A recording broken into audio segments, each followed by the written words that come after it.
twarasomye irya raporo iheruka ntiyariyo ya mbere eka n'iyindi twari twarasomye kuri urya mugwi twarabona yuko ayo maraporo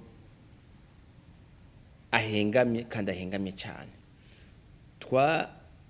twayinuvye mu mpande zishika zitatu. Ubwa mbere uriko uraraba abo bagiye kubaza urabona neza yuko babajije abantu babateguriye kandi abo bantu ukabona yuko ari abantu bari kumwe na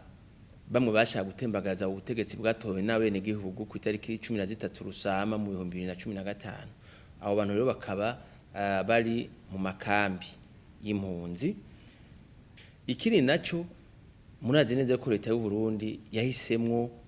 kwidohora muri rya sentare ikomoka i Rome CPI,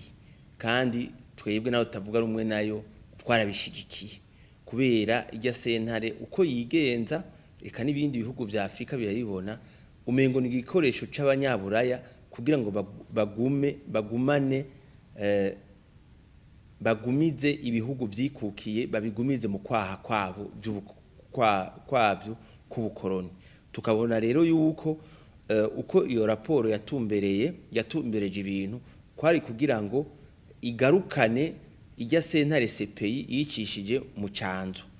kandi tuzi neza yuko irya sentare CPI nishobora kugira amatohoza bidasabwe na Conseil de sécurité des Nations Unies, no kuvuga inama y'umutekano yishirahamwe mpuzamakungu ONU. Mugabo turabona yuko abantu basanzwe n'amasosiyasiyo n'abandi aribo bayitura kandi itategerezwa kubumviriza. Ikindi naco twovuga mu guheraheza nuko irya raporo twarayisomye turayinebagura turayitera ivyatsi turayiyamiriza, tukaba twizeye yuko mu nama iza kubera i Geneve yuko nabo nyene boyiyamiriza gose